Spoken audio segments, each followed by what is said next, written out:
All right, guys, I want to welcome everybody back. Episode number 12. It's been a little while since we've been on here, so it's good to be back and catch up with everybody.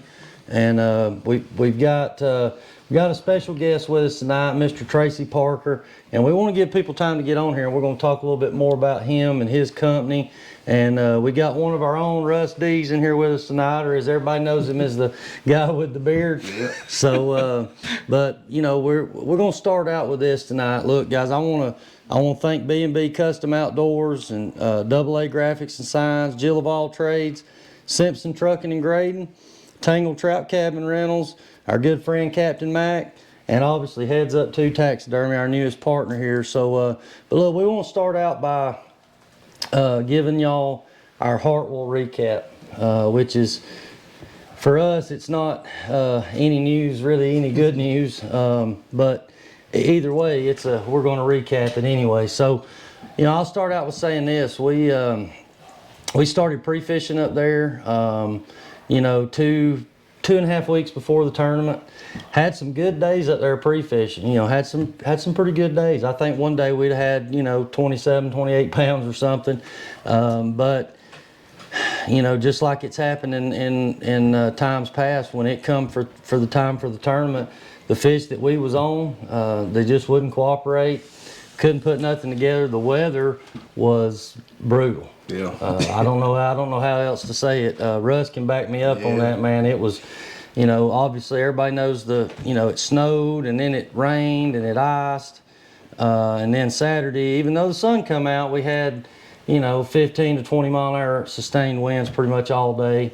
And that always makes it more challenging and more tough. So either way, you know, it just I feel like looking back, which I think any fisherman does, I feel like looking back on it, you know, we might have made a bad decision on tournament morning, but everything that we learned pre-fishing, we just couldn't pick up on anything consistent enough. What I'm saying is, you know, if we found something, we'd go back to it the next day to see if it was still happening, and it wouldn't be. They would be somewhere else. You know, the fish were real scattered. I think there was fish in the back of the creeks as well as out towards the mouth. Out in open water, a lot of open water stuff from what I was seeing, which was a little bit different from what it was the past 2 years that we went up there. So definitely the toughest tournament that we've had on Hartwell. But there was some guys that caught some good fish, you know, and it's always going to be like that. Some will struggle, and you know, some guys will figure it out. But everybody I've talked to this far has, you know, it said it was a grind. Yeah. So the guys that caught some fish, they still had to grind it out. I hadn't talked to anybody yet that said they just hammered on them all day. Right. I think it was a grind for everybody, and for us, it just didn't work out. But you know, the biggest thing, the highlight from the whole Striped Bass Challenge was not anything that we did or anybody else, and it wasn't good news, but about the young lady that drowned on Saturday morning. So, you know, that there was a team out there fishing, Mr. Tommy Richardson, his son, I think it was, and a few that was on their boat. And, you know, I don't really feel like, based on what I've read, I don't feel like that the weather contributed that much to the accident. I think it was one of those freak accident deals from what I seen, from what I read. But either way, you know, our thoughts and prayers go out to the Richardson family, and just such a sad situation. She is 25 years old, and you know, things can happen so quick out there on the water, guys, especially this time of year. Me and Sean Simpson was talking today, and you know, it really makes you stop and think. You know, when we're running across these lakes on these cold mornings and there's ice everywhere and stuff, you know, we really probably need to be wearing life jackets. Yeah. Now, summertime, warmer weather during the day, you know, I'm not accustomed to wearing one. Right. But, you know, after seeing things like this, it really makes you stop and think. Yeah. And even without the ice and wind, every time you go out on the boat, there's a chance of something happening. Yeah. So you just always got to be careful and wear your life jackets. Yeah. So we was actually not far from where the accident happened. But we was fishing not too far from there, and we seen a rescue boat go by. Yeah. And right after that, we seen blue lights and red lights flashing from up in this cove over there at Sadler State Park. So we knew something had happened, didn't know what.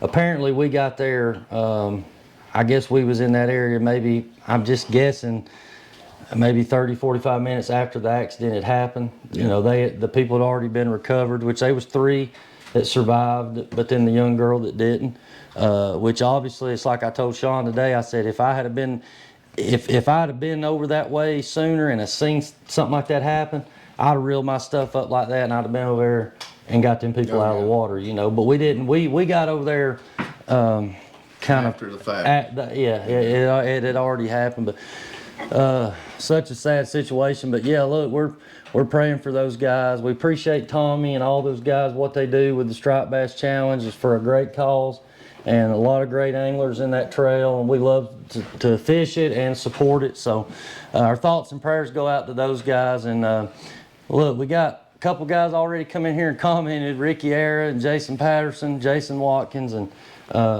you know, look guys, we got some stuff we're going to give away at the end of this thing. And Mr. Tracy down here with Heads Up 2 Taxidermy, we're going to talk about him a little bit for a minute. But he's brought some nice hoodie sweatshirts with Heads Up 2 Taxidermy logo on it. And we're also, to pair with that, show them, hold it up there for them, Tracy, and show everybody what we're going to give away. Got a nice hoodie, and we still got Minn Kota hats from Bill Carson. He left us all kind of stuff to keep giving away here to support Minn Kota and Humminbird. So we're going to give away some merchandise at the end of this thing. So be sure to get on here and comment. You'll have a chance at winning it. But, you know, just to finish up, I guess, you know, the Hartwell thing, I mean, that was not the news that we wanted to come on here and give. You know, obviously would love to come in here and say, hey, we won the tournament or we placed top 10. But I guess the part I dreaded the worst about even talking about it was the accident that happened. Yeah. But either way, how bad it was for us, it's a lot for them, that all the families that were affected. So. Yeah, you know, man, I get aggravated when things are not going like I want it to go. Oh yeah, it gets frustrating. But really, you look back and think, man, things could have been a lot worse. And I told y'all, I said, hey, whatever we do, be safe. Oh, yeah. Let's don't fall.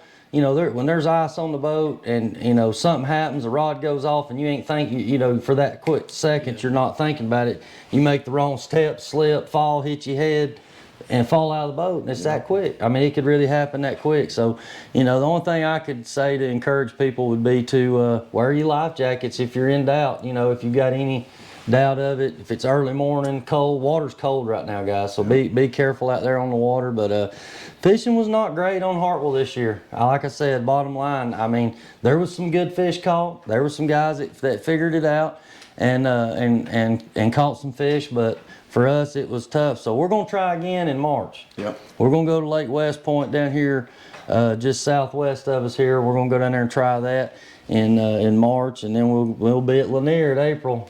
That's the closest the SBC's come to us. So I feel a little bit better about that because I feel like it's, you know, I've been fishing that lake for whatever, 15, 20 years. Not that necessarily means anything, but at least you know the lake. Yeah. You know, we've went places that we don't really know that well. Feel like we're kind of behind the game and have to get caught up, and that's hard to do when you got guys that are out there every day. That's right. So can I ask, on these tournaments y'all fish on these, the ones you just did, is that live bait? Oh yeah, it's anything. So anything? You catch them on live bait or artificial. Okay, doesn't matter. Yeah, I was wondering how that. And it is a live fish weigh-in. You have to bring your 2 fish in alive. If they're dead, you get a 10% penalty. Which I love the live weigh-in. I feel like it brings a lot more interest to it, you know, with the weigh-in. So too, yeah, it's a good thing. So, but anyway, so look, we're about 10 minutes into this thing, and I want to introduce to y'all everybody Mr. Tracy Parker. Tracy and his wife Michelle. We got Michelle back here with us too. She's she's back here cheering us on. She's back here cheering us on tonight. But I want to introduce Tracy Parker and Heads Up 2 Taxidermy. And I want Tracy to tell the viewers who you are and what you do. Hey, yeah, I've been I worked for a power company for 34 years. I said I got electrocuted about 8 years ago. Didn't ever want to go back. So I kind of been going here and there, doing what I want to do, trying to figure out what I want to do. And I started doing Euro mounts about, 6 years ago. And while I was working at the power company, I would come home, work on Euro mounts. Well, then I would, my brain got to thinking about it. Like I say, I didn't want to be working at the power company anymore, and I finally just decided, you know what, she didn't know. She's still throwing a fit over it. Because, well, you know, the day I retired was on opening day of deer season. And but that wasn't the reason. I really wanted to be gone, and I went to school down in Florida to do taxidermy, and I've been doing it now. This is my second year, and I've been blessed. I told myself, I said I won't take more than 50, and I've already got at least 40 my second year, and I feel really blessed. And it's a challenge, and I feel like my wife will tell you I'm my biggest critic anyway. Oh, yeah. Yeah. And I beat myself up every day. I come in the house, she's looking at me, Shell. She tells me, this is her thing, she tells me every day, Tracy, taxidermy is not a fast thing.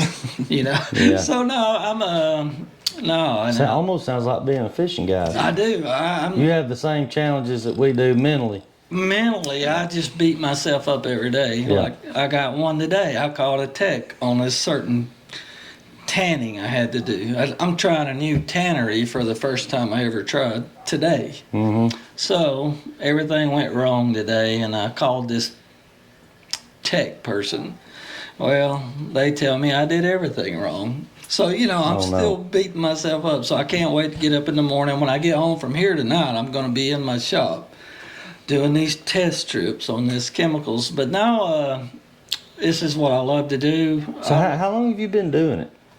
I know, like you've been, so you told me on the boat one time that you've been kind of doing it on the side practicing. Yes. But how long have you been doing it all together? I'd say 7 years. Okay. Now. But you started Heads Up 2 Taxidermy, what, maybe 2 years ago? Yeah, last year was my first year Okay. as the company. I started my company last year. And y'all are in Calhoun, right? Yes, and right there in Snorville area, just right out of Calhoun, right out of Fairmount. Yeah. You know that thing, but Yeah. I am loving it. I tell you, I'm my own boss now. That's right. I can tell you if you don't want me to do it, don't take it somewhere. You know, that kind of thing. Hey, Michelle's over there looking at you like you ain't the boss. I know, yeah. But no, she's my biggest support too, though. My Yeah. wife Oh, is. yeah. I have to go to her. She'll tell you. I walk in the house sometimes because I'm frustrated. Walk in there and talk to her for about 5 seconds and say, she'll tell me, she'll give me that little, that wife speech, Yeah. slow down, shut up, and go back. Yeah, yeah. Yeah. But some of my work that I am turning out, I got 2 right now drying that I'm in love with. I can't wait to send them home. Yeah. They're ready to go out in a few days, and Now you're not doing fish yet. not fish yet. And But I've had just deer. so many people call me about ducks and fish. I just ain't got to that level yet. Right now, I'm Euro Mountain and doing deers. Okay. And right now, that's all I can do for now. Right. And obviously, everybody can see the beautiful mount right here behind us Yeah. that Tracy done brought up here for us, and looks really good, man. I do. Yep. I love to. Every deer I do, I sit back and just stare at it. And try to figure out what I can do better the next time. You probably stare at that about like I do my graph.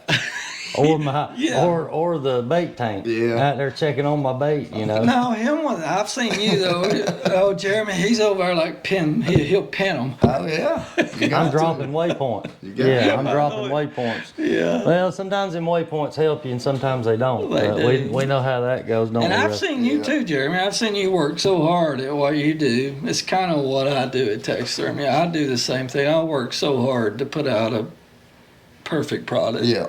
And it's sometimes you can't make everybody happy. I've noticed that in the business that I'm in. Yeah.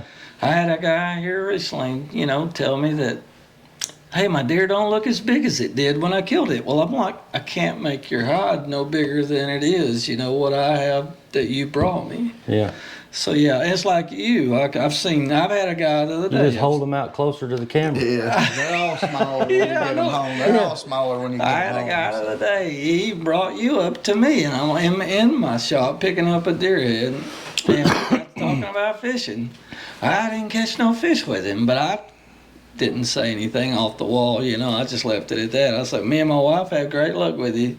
Yeah. So that's just how fishing and the hunting goes, you know. Yeah. It's just Well, y'all been with me. You and Michelle, y'all fished with me. We'll have to tell that story about the 4 o'clock in the morning story. We're gonna have to tell that before it's over.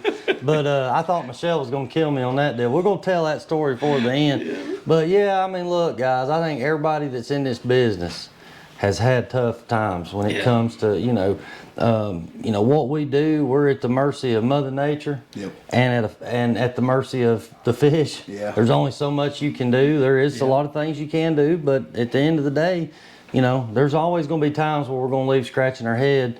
And just like this weekend, I left.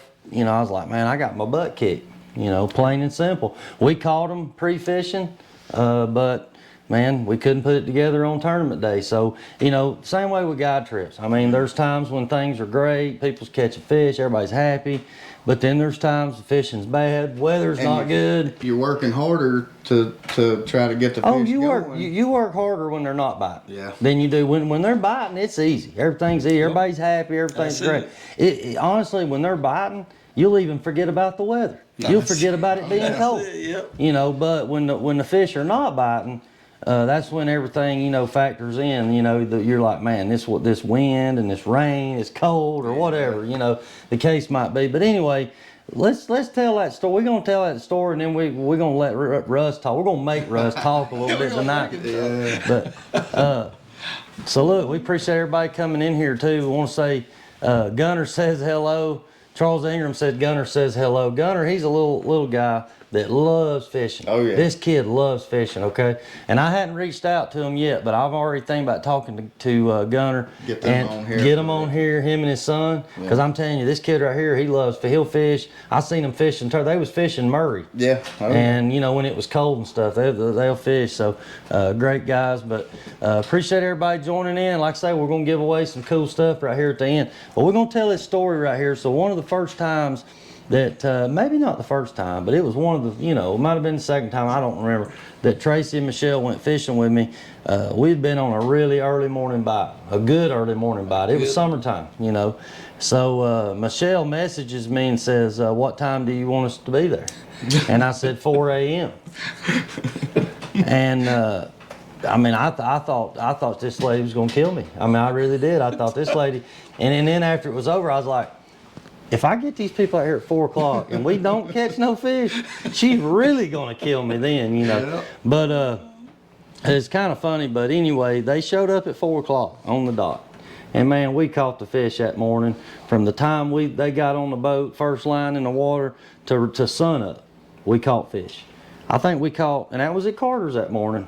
I want to say we caught 13 or 14 stripers that morning. Yeah. One of the better days I'd had up there in a long time, man. Yeah. But anyway, sun come up, bite was over with, but we'd had such a great morning, So it was so funny because a couple weeks later, I get a notification on my phone that somebody's left a review on our Google, and I didn't know them then like I do now.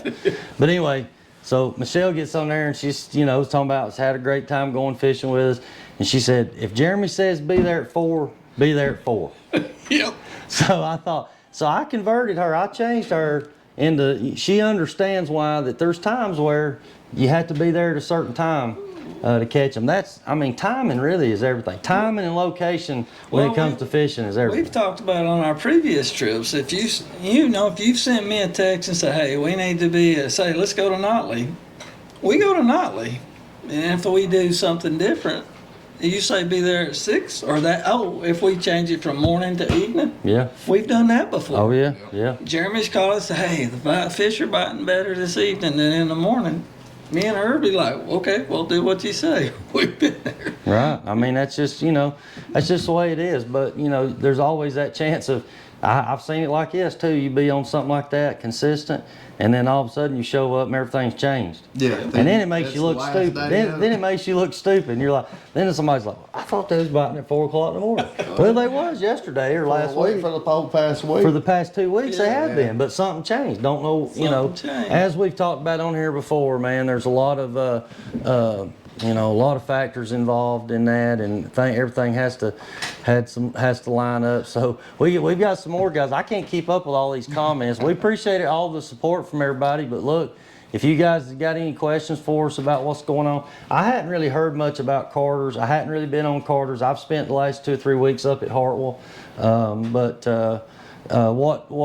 I have heard has been the same thing we experienced at Hartwell. There's some fish out there to be caught, but it's a grind. Talked to a guy that fished yesterday up there. He caught a striper right first thing in the morning. And then he caught another one at 2:30 right as he was getting ready to leave. Yeah. So there was nothing in between. So that's I mean, Typical to me. Carters. Well, yeah. I mean, this day and time. Lately, you know. But you know, if you go enough up there, you're going to hit some good days. But not great fishing either way you go. I hadn't heard any great reports on Notley. It was things was really pretty good until this last cool down. But when we had this last cold snap, this front that brought this snow and ice and stuff, it really put a damper on the bite. You know, especially the live bait bite. But anyway, we'll quit talking about that for a minute. And let's see. Lynn said, "What time of the year and what are the factors that get them biting at 4 a.m.?" So that was it. When we caught it at 4 a.m., that was in May. Was it May or June? First May 29th. May 29th because it's her birthday. May 29th. So basically the 1st of June. It was the end of May. Yep. I'm not really sure what caused that bite to set up like that, like it did. The only reason why I knew that bite was happening was because I was getting out there at that time of morning to catch bait. And a lot of times, if I'm seeing fish while I'm catching bait, I'm gonna stick a rod out and at least see if something's going on. Oh yeah. Well, we've had 2 trips like that. Michelle, what was that second one? Was in October though, wasn't it? That we had that really, really good fishing with him. I mean, we caught.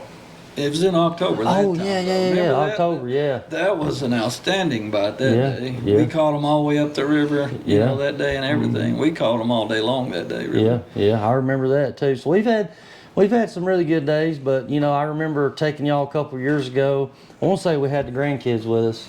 Yeah, river And- goes and- with us every time now. Yeah. And but you know, it seemed like if I remember right, it's hard. A lot of these trips blend together, but seems like we caught some bass that day. You know, had a struggle trying to get on stripers, and finally, right there towards the end of the day, we caught a big one, like I'll a really never big one. forget that day. We hadn't caught a fish all day, and we were coming back in the Dog Mountain at the boat ramp there. Yeah. And I'll never forget that. We hadn't caught a fish all day, matter of fact. We're walking, and you said, "Oh, let's just float in." Right there, Drift. We was drifting. We were drifting. We was drifting. And she I caught- learned that from Lynn. You know? She caught the biggest freaking striper I think we ever caught that day. Yeah. That thing was huge, and it was the only one we caught that day. It was huge, yo. Sometimes when they're big like that, you That may makes only it work. get one. You know. I know, and you know what? It made our whole trip that Oh, day. yeah. That makes it worth Yeah. it. Well, still to this day, the biggest fish that I've ever caught out of Carter's Lake personally, Yeah. is the only fish I caught that day. Bite was slow. So you're exactly right. Yeah. I mean, sometimes those tough days was when you get your big one. But, you know, But it makes up for it. yeah. Yeah, I mean, that, you know, if you put in the time, man, I mean, you're gonna see good and bad and all of it. You're gonna get to I did that experience all one of it. time on up there bass fishing one time. It was one of these cold days like today, you know, and me and a buddy of mine, we were running up there at the beach, up that sandbar. And I didn't think we'd be catching anything. I threw one out. I caught the biggest spot I ever caught in my life. Just throwed it up on that sandbar, just barely reeling it. I'm telling you, it was the biggest spot. It's still today, it's my biggest spot Oh, I ever yeah. caught. I think it was like 5.5 pounds. Carter's has got Where some was good you ones at? too. You was at Carter's? Right there at the beach, you know, Yeah. going Oh, at up the that beach. draw there, up Yeah. that, right on that dang sandbar. So look, guys, we've had a couple more people's come in here. Adam Parker, we appreciate you, Adam, and he's actually going to be our next guest in here. January 27th, we're going to have Adam Parker in here. He's from Lake Lanier, and he's mostly a crappie guide. Okay. But he fishes for striper some too. So great guy, and look forward to having Adam on here. Appreciate your support, buddy. Look forward to seeing you here in a couple weeks. And we're going to talk some crappie fishing. Something that, you know, I've done a little bit of it, yeah, same. but obviously I don't know as much about it as Adam does. So I know we're a striper podcast, but I told y'all we was going to branch out, and you know, we got taxidermist guys in here. We got bit of everything. crappie guys in here. And February 10th, y'all gonna look forward to this, and we got Robert Edison coming. Uh-oh. February 10th, Robert Edison and his a guy that works for him, Steve Martin. Okay. Steve's a great fisherman, great guy. They're going to be with us on February 10th. And then February 24th, this is really going to blow y'all's mind. We got a bass guy coming in here. On February 24th, we got James Harmon. Lanier Jim is what they call him, Lanier Baits. Okay. He makes his own custom baits over there. He guides. We brought LJ up at the podcast with Bill Carson.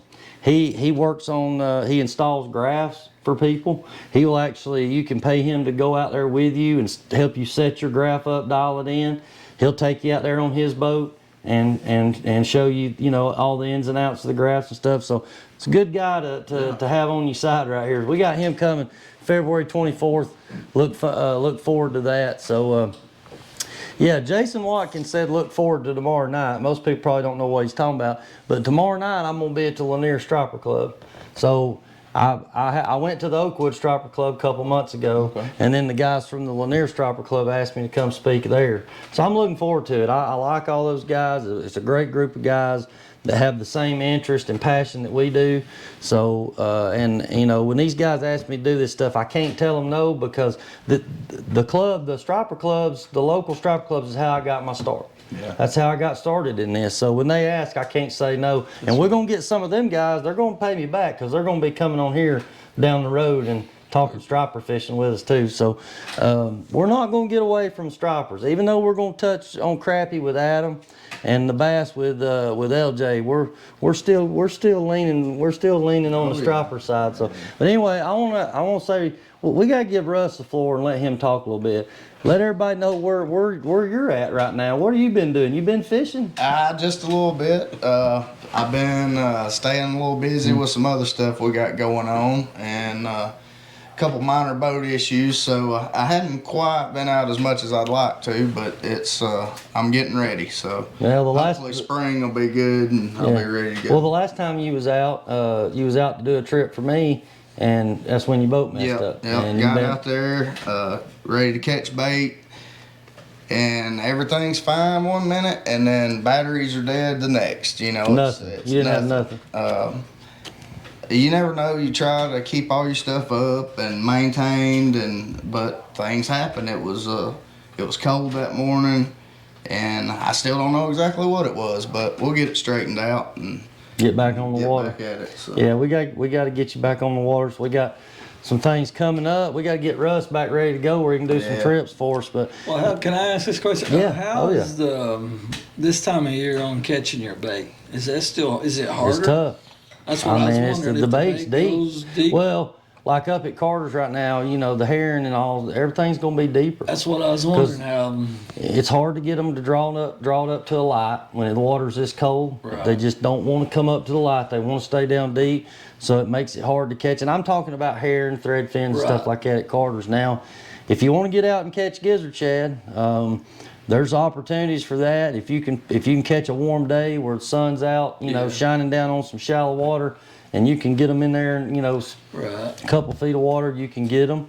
But when the gizzards push out in deep water, they can be harder to get. That's what I was wondering. How bait can be a challenge this year, man. And somebody come up dealing with the water, you know, the temp of the water. Yeah, I was like today. Like, how would you catch a bait today? You know, like on a cold. Well, here's my thing. I'm not if I throw my net and I pull it over in the boat and I can't even get the bait dumped out of it before my boat ices up, I'm not going to be catching bait like that. Right, I mean, I'll go buy some trout, shiners, whatever. You know, normally this time of year, man, the fish are deep. You know, the bait will stack up in the creek channels this time of year. And the fish are going to be down there. They're going to be. We're like at Dog Mountain where we normally catch them right there outside, you know. Yeah, up in them creek channels, out over that timber.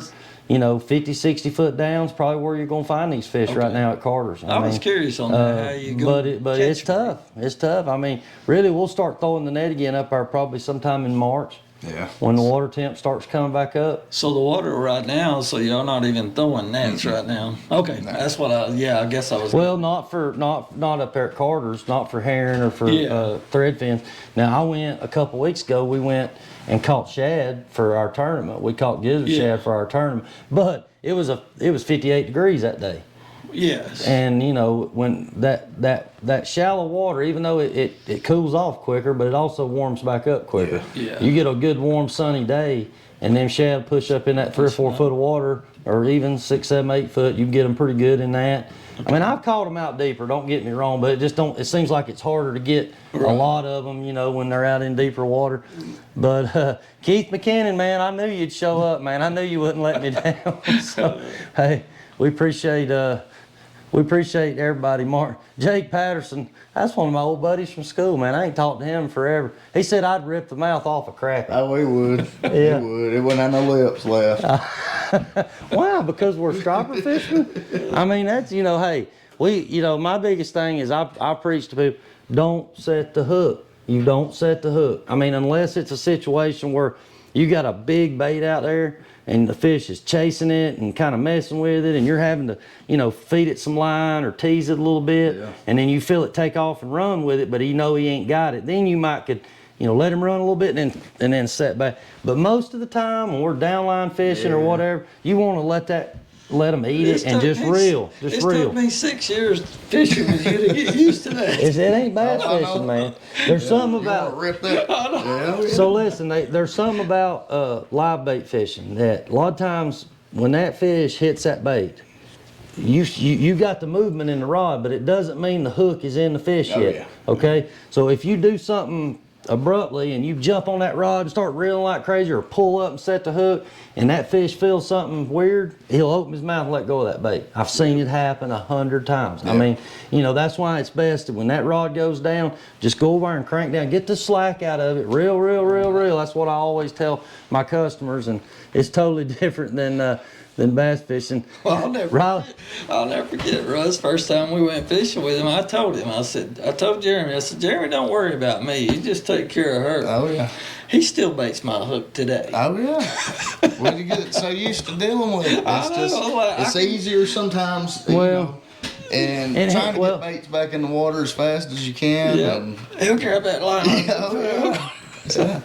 Yeah, you don't, you know, that's the thing. I'm just so used to doing it, you know, I guess, is why I just, you know, I take, and another thing too, and I've said this on here before, one reason why I like baiting my own hooks, not necessarily because I don't trust somebody else to do it, but it's because if I bait them, I know what's out there. I know what's on what rod, I know what size bait it is. Oh, that's true. And that's all information that I need to know in my head as the day goes. yeah. I never thought about it that way. That's if I just let everybody just free for all, grab what they want, put it on there, I have no idea what's in the water. What size bait, you know, nothing, you know.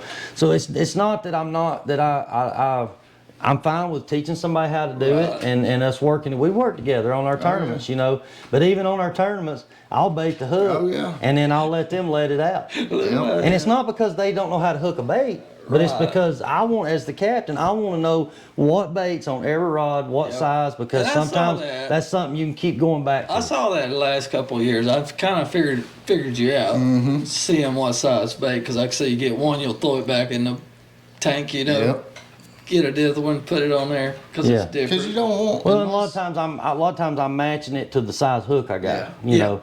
That's why I had some kids the other day, they were like, put that big bait on there. I said, well, this hook is a little old bitty hook. I said, I can't put that big bait on that little old bitty hook. So I'm going to have to, you know, when I get to my big hook, I'll put the big bait out. Russ, you know what my favorite pole is, though? What's that? Is the light line. I tell them, just give me the front of the boat with that recast one. My little ugly stick. Yeah, I love that one. So that big fish you was talking about, we caught at Doll Mountain, was on that ugly stick. It was on that stick, It was on that little ugly stick. You gotta keep a little small one to play with. I like the small ultra ones light. just to play with. Yeah. Ultra light. I mean, you put all these big striper rods out there, or heavier line, or not heavy line, but you know, you're geared up for pulling bigger baits or whatever.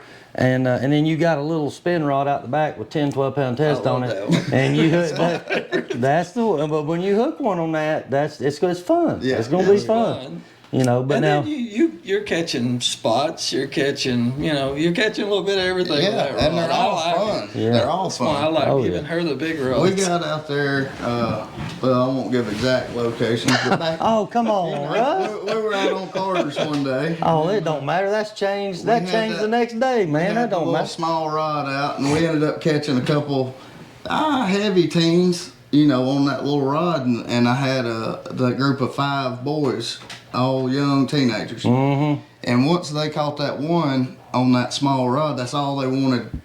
They didn't care about the down lines or any of that. They wanted to catch one on that little spin rod. And so then they were all piled up around the back of the boat waiting. I said, we may not catch another one on there. Well, But I've seen it. I've seen days when they wanted that planer board way out away from the boat. oh yeah.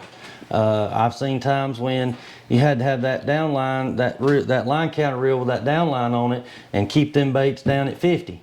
That was the rod, you know. But like I say, I think everybody's got a couple light rods, for free lines, pitch rods. We call them pitch rods. Yeah. Because a lot of times we'll pull up on points, and we'll have customers pitch baits up on points, and catch bass. Sometimes hybrid and striper like that too. Yeah. Certain times of the year, not right now, but certain times of the year.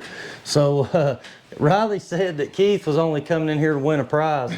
So we actually disqualified. We the last 2 giveaways we had to remove Keith McKinnon's name from the hat. Yeah, I remember that. He kept winning every giveaway, and he even got on here and said, go to the redraw. He give it away, didn't he? Because he won a nice $300 custom B&B Outdoors rod here a couple of months ago. Keith did, that Brian Avery was good enough to bring and give away, and but anyway. We ain't got no rods in here tonight, Keith, but we do have some nice hoodies and Minn Kota hats. So we're going to be giving away some stuff here in just a little bit. Keith said he was robbed. So I'm sorry, man. I'll make it up to you. That is. He said the rod was awesome. So he's liking that B&B custom outdoor rod, man. That bend. I'm telling you, that B&B rod will get the job done. We've caught big catfish, big stripers on that thing. Now I ain't gonna say it'll make them bite, but if you get them on there, you can get them in. Oh yeah. So, but like I say, man, we just appreciate all the support, that we've had. And this is, we're starting out a new year. We was able to make it through all of last year. We had 11 episodes, and to start out this year, this will be number 12.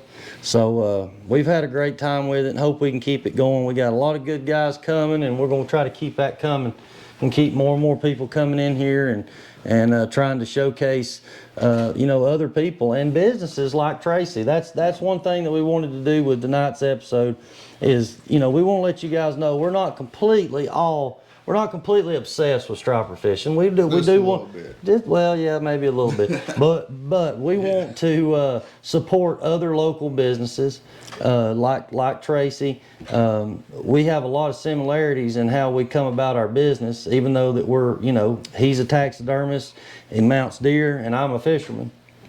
But we're passionate about what we do, and so we have that in common. That's why we wanted to get him on here and let everybody know, hey, this guy, he's working his butt off to get this business started. He's already doing great. He's got more than really what he can do. But I'm sure you still ain't gonna turn nobody down, are you? Not right now. Okay. I'm ready to keep rolling. All right. So look, guys, if you got a deer and you want to get it mounted, or if you kill a deer in the future and want to get it mounted, call Tracy at Heads Up to Taxidermy. His number is 770-548-1846. And we'll go back and put that on the link to this when we get even done. if you got one in the freezer, you're thinking about a Euro mountain, I'm good to go if you just call me and we'll hook up. What does it cost now to mount a deer? My shoulder mounts are $500, and like on a regular Euro mount, I'm getting $100 just for a straight Euro. And if you get a plaque, I'm going up to 150, that range. But just for a regular Euro mount's 100, and a shoulder mount is. Have you got a website yet, or just your Facebook? I haven't got a website yet. Okay. Me and Michelle, we've been working on that, but I just got my phone number and stuff right now. Sounds like you don't need it, man. You I know I'm doing good with friends and family, and I'm reaching out. But I'm with you, Jeremy. That's why I'm with you. I want to reach out, branch out, get more business from out of my county. Yeah. So here's a question for you, and I know I've already asked you this and you've answered it, but he said deer only. Can he do fish? The answer to that is he is not doing fish yet. No, but that's where I'm going to ask you a question. Do you see that in your future? I do. I'm thinking about taking another school class on the fish, because a lot of fish nowadays, a lot of times, I know I had my son-in-law, he caught a big giant striper, And what he did, he took the measurements of it. He did all the measurements, turned it back loose in the river. Yep. And it was a giant. And replicas. But the replicas cost you so much. But the painting is where your work comes in. You got to be trained on the painting on these fish. Even like a bass. If you get a bass, a lot of people are going the replicas now. You don't do skin hardly anymore. Right. It's mostly replicas. Replicas, yeah. Yeah. So, but that's something that you may consider in the future. Something okay. in my future, yes. So Keith Buchanan said that he said when his son gets a deer with real horns, he'll call you. Good deal.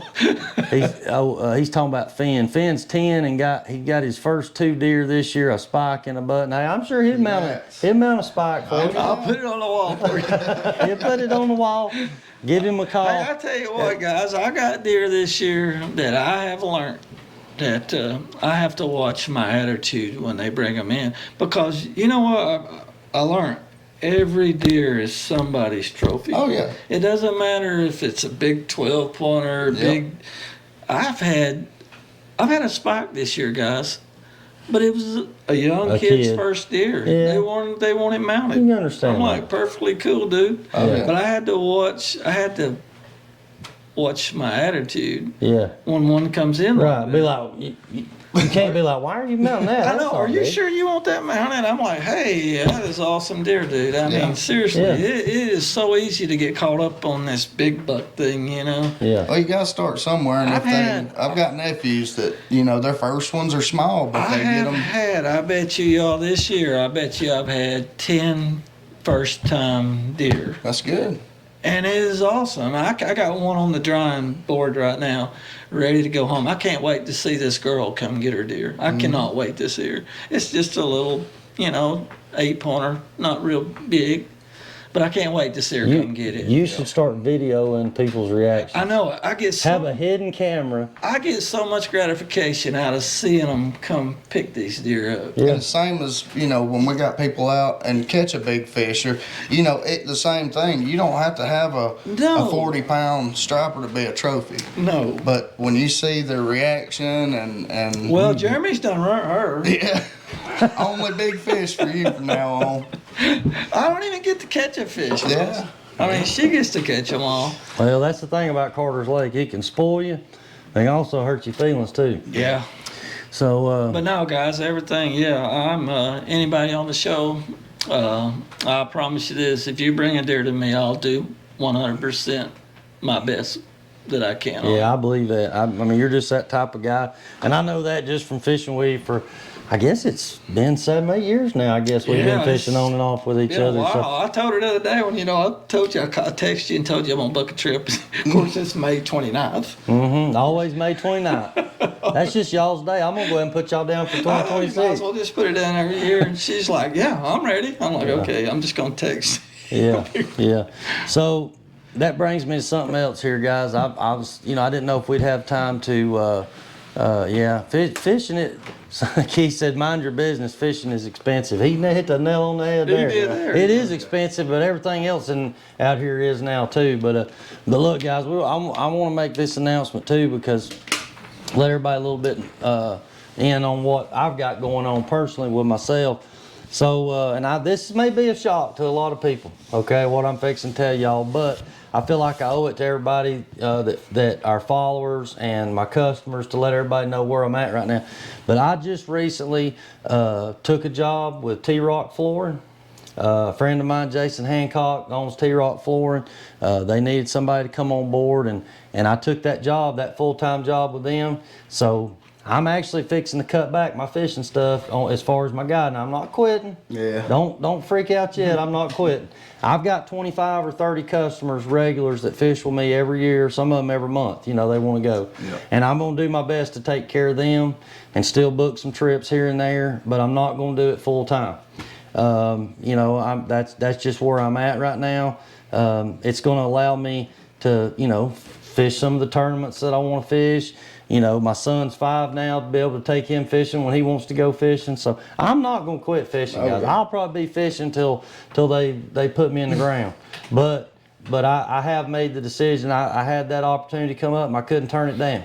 these long winters, man, as we talked about on here before, is tough for a fishing guy. Oh yeah. Yeah. It's tough on a fishing guy to be able to make a living this time of year. I mean, it's a grind. So, but yeah, Keith, I think I'd already told you, Keith, that I was looking at taking that other job. And like I say, it's not because, you know, I don't love fishing. Everybody knows I love fishing, and I'm, you know, and there's still something about that feeling when you help somebody catch a fish that like as big as they've ever caught. Just like you're talking about the girl that comes in and sees the deer. It's the exact same way when you help somebody catch a fish. And, you know, like you said earlier, you're always going to have them people you can't make happy no matter what you do. Yeah. But you're also going to have people that's going to appreciate it, and you're going to make memories that last a lifetime. Oh, yeah. And I wouldn't take nothing for my business.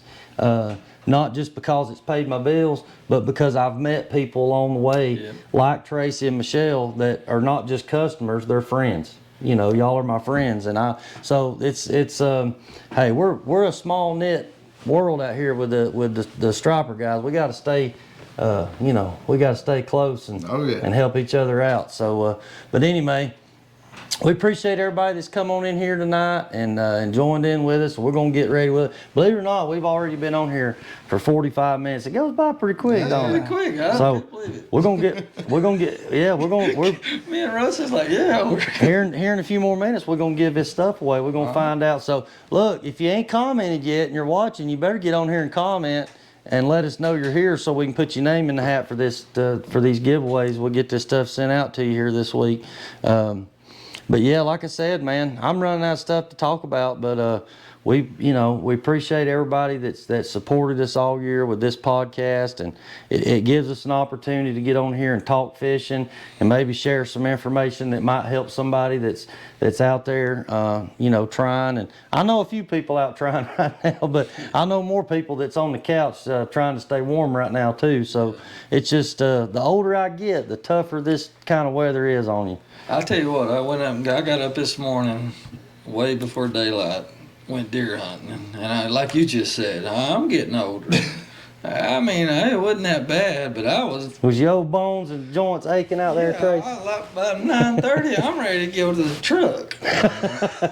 Yeah, I mean, it's tough, man. I mean, you know, we pushed through it hard Saturday, man, out there, and Friday. I thought about y'all out there. Well, I appreciate you at least thinking about Well, it. I'm just thinking on the water. You know, you're looking, if it's 30 out here, it's 20 out there. I'm gonna tell you something. The wind chill Saturday was probably in the teens. Yeah. Might not have felt quite that bad because the sun was out.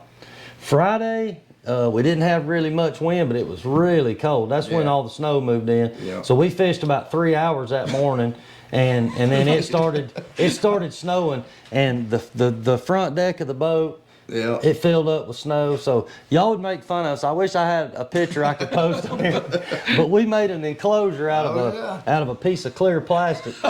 We made an enclosure on our T-top. Oh, man. To be able to have a wind block. And it did help. It helped, man. Now everybody. I don't know where the driver's seat is. You went over the whole T-top and down the sides, and I buttoned it to the bottom. And Sean Simpson, when he called me today, he's like, "Where'd you get that?" I said, "We ordered that on Amazon. I rigged it up." Backwoods canopy system. That's your new brand. It's a T-top poncho. You can get in there and stay dry. And like I say, my canvas on my T-top's got a lot of wear on it, so it's got a few little holes and thin places. Water will leak through there and drip. Man. So we didn't have no rain this time. We had snow and ice and wind, but it helped. Yeah. It helped a bunch. Well, it was like this morning, all I had was a pop-up, one of them pop-up blinds, you know. I tell you what, as long as I kept, you can almost keep your body in there, heat in there to keep you warm. I'm telling you, man, we was snuggled up in there. Yeah. So scroll down a little bit right here. Johnny, he had a question for us right here. Is Jimbo's Fishing Expo a good event to attend? I've never attended that, but I'll tell you, man, Jimbo's a smart guy. If you want to learn about bass fishing, I'd say. Bryson Coates up there. Yeah. So there's somebody that you've done some work for out there. One of my first deer this season. Yep. So happy customers, man. Appreciate you guys tuning on here. And Johnny said he'd like to hear a little more insight on catching bait. So I guess I'm gonna have to ask him this question. Are you talking about what kind of bait are you talking about catching? You talking about gizzard shad, Johnny, or are you talking about just herring, thread fins? I mean, there's two totally different ways to approach it. Is what I'm getting at. So maybe he'll comment back on us here in a minute, and we can to answer that question. Like I said, if you're looking for, he said, let's talk gizzard shad. So if you're looking for gizzard shad, my thing is this: it's going to be easier to catch them in shallow water. The gizzards like stained water. So if the back of a creek, if it gets stained up after a rain, or if a pocket off the river channel, or a pocket off, if the water's got some color to it where everywhere else is clear, them shad's gonna be in there, and they're gonna be easier to catch because the visibility is not as good. Now that's not saying you can't. You might find gizzards out in 20, 30 foot of water in clear water. But those are going to be hard to catch. You might throw and only get a few of them and think, dang, man, why didn't I? It's because it's so deep and the water's so clear, a lot of them are gone before you get to them. So when I'm catching gizzard shad, I'm looking for, shallower stained water, warmer water this time of year, definitely. If you find anywhere that's warmer, that's probably where the shad are going to be. Let's see. Well, there was a question some customer just asked you if you're going to not full-time fishing, or is the podcast still going to go on? Oh yeah, we're going to do the podcast, man. We've already got obligations, to these guys that helped us. Question. Yeah. So Tracy's come on board with us this year. We got several of these guys that's going to come back on board with us, and hey, we're willing to partner with anybody out there that wants to help us, and we'll try to help promote you. So yes, the podcast is going to go on, and I'm still going to be fishing. It's just going to be on a part-time basis. I'm going to be doing more fishing for myself, Keith. So I might still take you sometime though. There was one comment about live scope for striper fishing. Right there. Well, we don't have it yet, but so look, I've been waiting on this Mega Live 2 to come out because I'm a Humminbird guy and I'm gonna stay with Humminbird. I've been waiting on this Mega Live 2, and I'm gonna get that set up with a new Explorer, and I'm gonna have it. I think there's times when do you have to have it to catch fish? No, but is there times when it could be a helpful tool to be able to help you catch a few more fish that you wouldn't have caught that you didn't have it? Right. Just because you're seeing it, we're seeing it from a view that we've never seen it before. Yeah. We're seeing it from it's forward facing sonar. We're looking out in front of the boat, so we're seeing those fish before the boat ever gets to them. Yeah. So you can cast to them or whatever, like me and a guy was talking about today. A lot of times, if you're in shallow, clear water, when you get the boat right up on top of the fish, they don't want to hit them. Yeah. So, being able to see them fish before you get to them. And we had a guy get on here saying, he uses it when he's pulling a spread because it could help him determine, if he's gonna go turn left and hit this point, or if he's gonna go out this way and go out over open water. Depending on what you're seeing on that forward-facing sonar can help you make decisions as you're out there fishing. So I'll say it's a plus. In my eyes, it's a definite plus. Is it a must? No. We've caught fish for years without it. But on these tough days, man, when fish are moving a lot and they're hard to find, I'm a believer in it. I'm also a believer in it for catching bait. And that was one question. Are you using mostly side imaging or forward facing or blind throwing when you're catching shad? I'm old school, man. I'm usually blind throwing. I'm going back to areas that I've caught them before. A lot of times, if you're there at the right time of day, you'll see them flip. If you see a couple come up and tail flip, they'll tail on themselves, and you can throw. And then once you get in them, you're in them. Which I know they're not always that thick. But yeah, somebody said they'd caught several stripers using forward-facing sonar on Carters this winter, but may be hard to use as a guide. I like I said, I'm definitely getting it. It's on the way.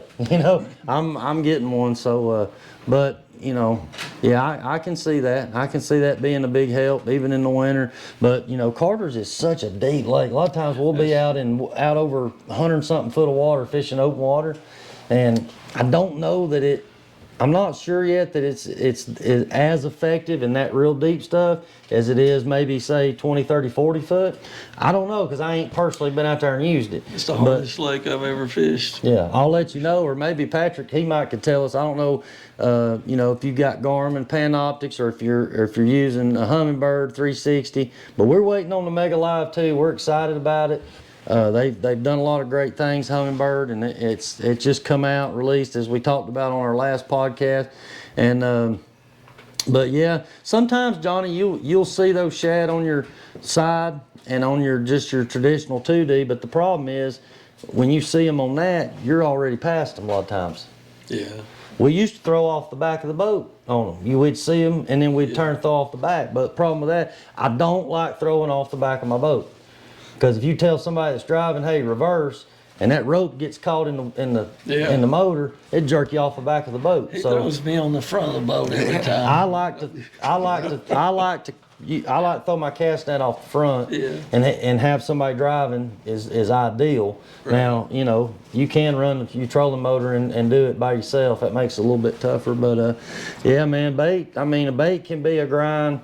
That's what I was sitting here thinking. Somebody said on an earlier comment, y'all have worked hard, and I'm not bragging on Russ or anybody, you know, but we've all worked hard. Oh, yeah. It's a lot of work, man, to catch this bait, transport this bait, keep the bait, get it over here to Hartwell. Yeah. You know, we had aquarium heaters on them to keep them up, to try to keep our temps around 50 degrees in our bait tanks. I mean, we're working our butts off just to be able to have a chance to catch a fish, you know, and that's what makes it, you know, a hard pill to swallow when it don't work out for you. But hey, it ain't the first time and it ain't gonna be the last, and we ain't gonna give up. That's right. We're gonna keep going till we catch them.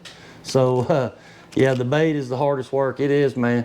Hey, we appreciate everybody. We've only got a couple minutes left, so we're gonna start giving away this stuff, y'all. If y'all got us some names, bring it over here and let Tracy draw a name. We're gonna see who wins a hoodie and a Minn Kota hat. Let's see what we got. All right, here we go. All right, I think I got a card. We appreciate you, Johnny. Call me sometime, man. I'll go put you to work. We'll go catch some bait, or try to. Let's see who we got here, man. I can't even get this thing open, girls. Man. God darn it. Sorry. Amanda Ingram. Amanda Ingram. Is that somebody y'all know? I don't know. Amanda Ingram just won. I think she commented on one of Keith's so that may be some of his people. That probably don't surprise me. Keith's luck probably rubbed off on her. Congratulations, Amanda. Probably, yeah. You have won a Heads Up 2 Taxidermy hoodie and a nice Minn Kota hat. So. She's Gunner's mom. Oh, Gunner's mom. Yeah. Okay, all right. So good deal. Well, Gunner can't wear this because it's an X large, but I think your husband probably should be able to. There you go. Yeah. All right. Good deal, man. We got to get Gunner and his dad in here one day with us. Keeping gizzards alive is bad enough. Sometimes that can be a challenge too, Jacob. You know, water quality can affect your bait. You can do everything right, and the bait, half of them die and half of them look fine. And you're like, what the heck? Because if you did something wrong, they should all die. Yeah. You know, so there is certain times of the year, guys, where the bait, the quality, the water quality, the bait quality is just not good. Turnover, it's tough. I've been there. One time I had a dang on bait tank full. We were talking about going to Tennessee River and run noodles. By the time we were about ready to leave, every bait I had, it was floating upside down. Yeah. Well, one of those days. Well, we've learned so much. I've learned so much from you know, a lot of different guys. I mean, Shane Foster being one of them. Shane's a great friend of mine, and he's very knowledgeable about bait. He's been doing it for probably 30 plus years, and I've learned a lot with him. I talk a lot on here, but if I'm ever with Shane, I don't talk. I listen. I listen because I learn something from him every time, man. I'm telling you. So yeah, Chuck can wear it. He can wear that X large. So maybe he'll wear it when him and Gunner come be on our podcast. We got to get that lined up maybe for March or April. All right, we're gonna give away one more hoodie and hat. We got one more, just the same thing. Here we go. Somebody else is gonna get one. Here we go. Come on, let's see who it is. Don't say Keith McKinnon. I'm gonna keep these two women over here sticking the sticky sauce. Man, No. Let's see who we got here. What we got? Brett McNeil. Brett McNeil. All right, Brett McNeil. I think I know he's in the, I think he's the president of the Oakwood Striper Club. I think. I'm pretty sure about that. Brett, if you're still on here, will you be at the Lanier Striper Club tomorrow night? Because if you are, I'll just bring this hoodie and hat with me and give it to you.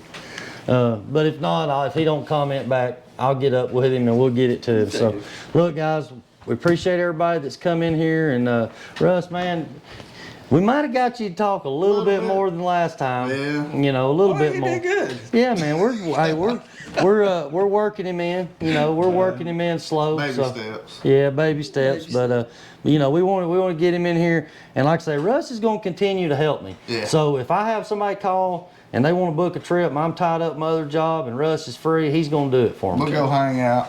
We'll go. No, y'all gonna go catch fish. You ain't gonna go hang out. You gonna go catch fish.